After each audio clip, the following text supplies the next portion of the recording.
Cloudy with a chance of meatballs.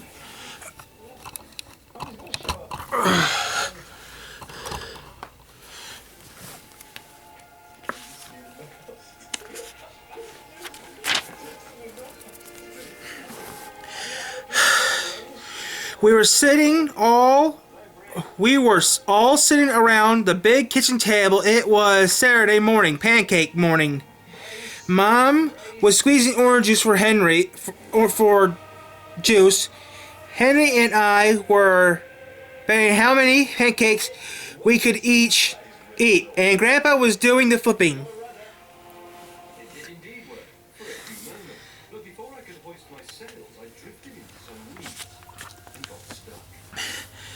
A second later, something flew through the air and headed towards the kitchen ceiling and landed right on Henry.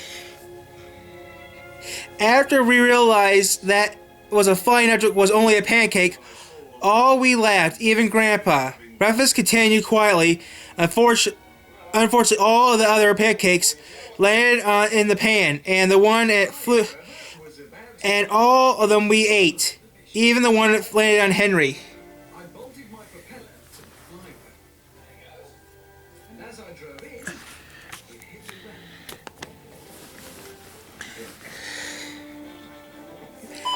That night, touched off by the pancake incident at breakfast, Grandpa told us about the best of tall tales bedtime story I have ever heard told. Across the oceans, over lots of huge bumpy mountains, across 3 hot deserts and 1 smaller ocean, there lay a tiny town of Chew and Swallow.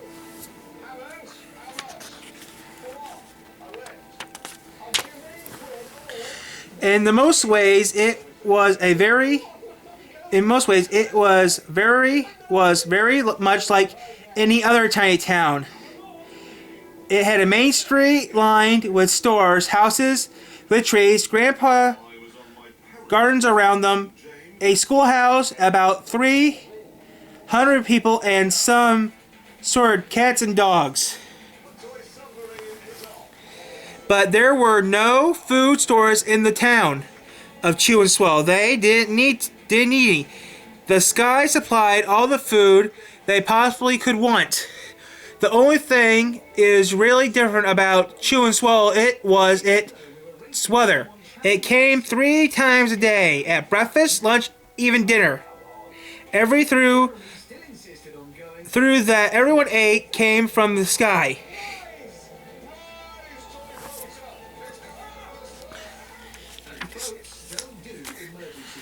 Whatever the weather served was what they ate, but it never rained, and it never snowed, and it never blew just wind. It remained things like soup and juice. It snowed mashed potatoes,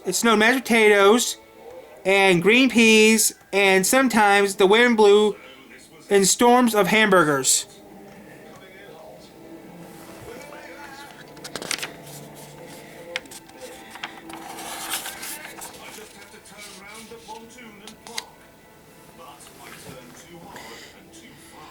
The people could watch the weather reports on the television in the morning, and they would even hear the predictions for next day's food.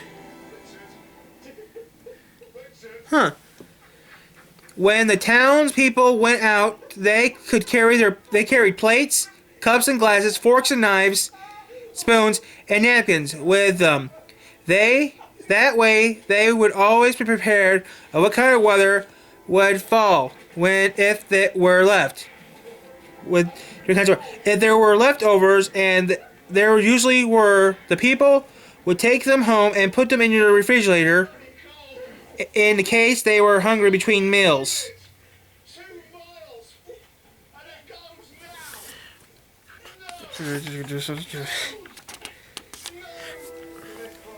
The menu varied by the time you wake up in the morning. Breakfast was coming down after a shower of orange juice, Low clouds of sunny-side eggs moved in falling pieces of toast. Butter and jelly sprinkled down for the toast, and most of the time it rained milk afterwards.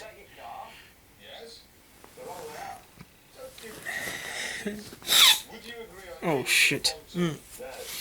For lunch one day, Frankfurters already filled rolls below in front of Northwest at about 5 miles an hour. There were mustard clouds nearly. Then the wind shifted to the east and brought in baked beans, drizzle of soda to finish off the meal.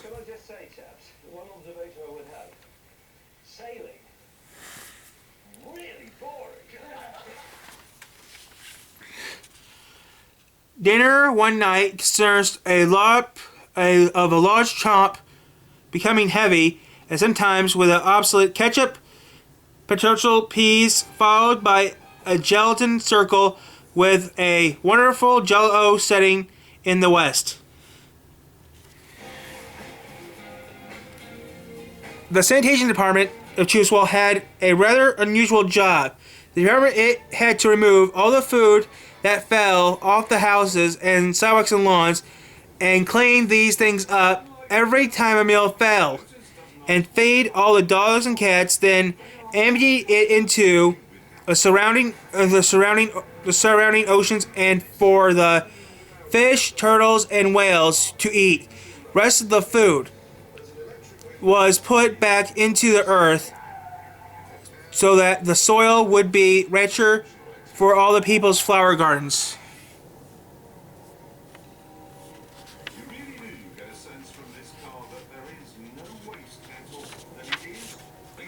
At the last townspeople at light for the town's paper was deserted until the weather took a turn for the worse. One day, there was nothing but gorgonzola cheese all day. The next day, there were only was broccoli and overcooked.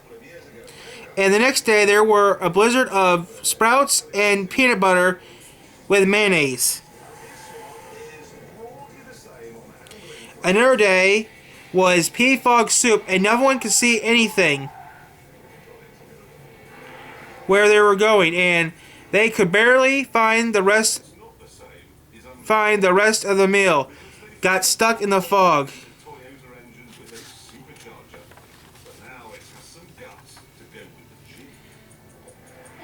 The food was getting larger and larger, and so we were positioned. The people were getting violent storms blow in. Frequent storms blew up.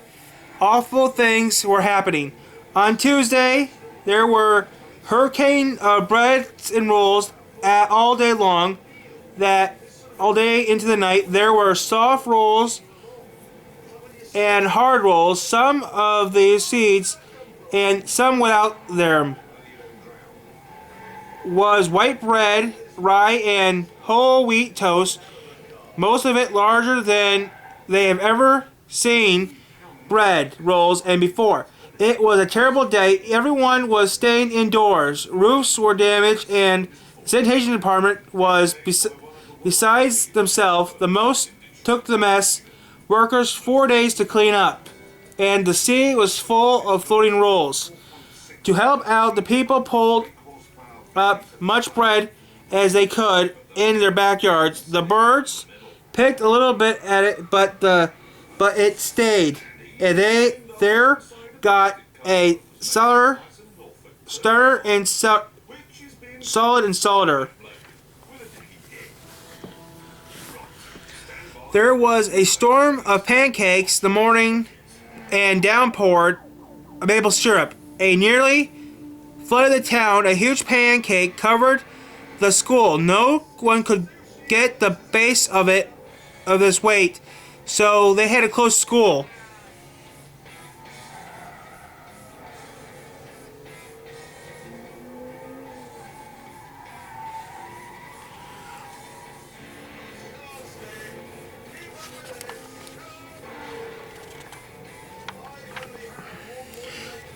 Lunch one day brought 15-inch strips of ice cream, cheese, and jelly sandwiches. Everyone ate them, sick of the day, even with a stomach ache.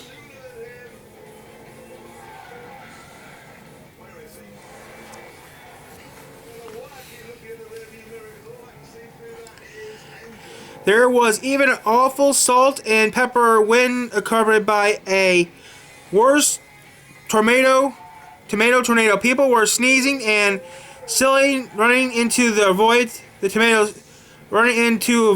soup. The town was a mess. There were seeds and people everywhere.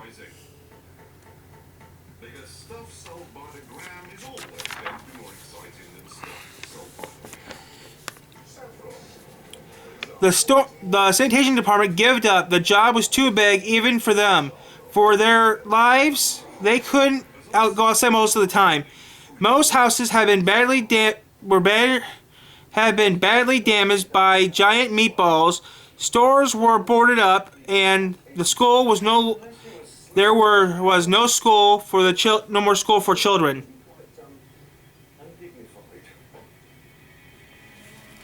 So a decision was made to abandon the town of Chew and Swallow. It was a matter of survival.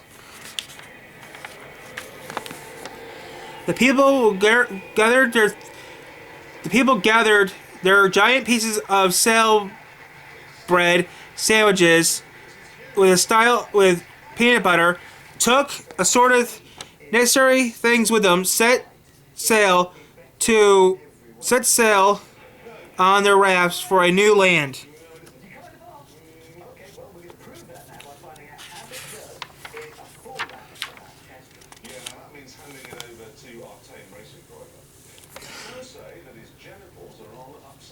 At the beginning, after floating for a week, they finally reached a small coastal town, which welcomed them. The bread held up so well enough they built temporary houses for themselves out of it.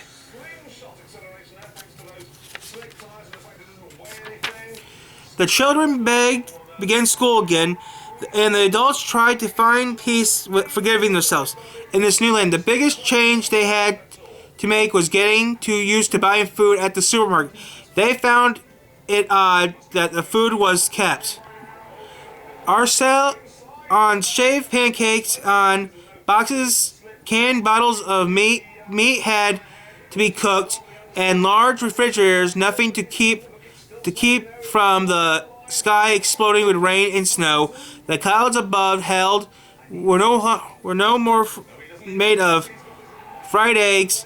No one even got hit by a hamburger, and nobody dared to go back to Chew and Swallow to find out what happened to it. They were too afraid. Henry and I were awake until Grandpa's very end of his story. I remember his goodnight kiss.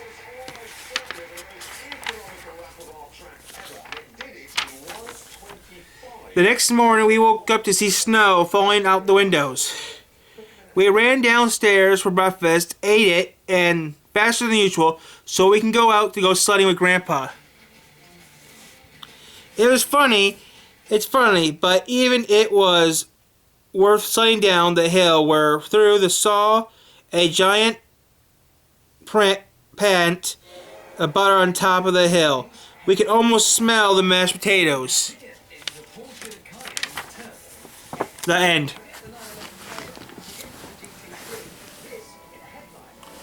Fun.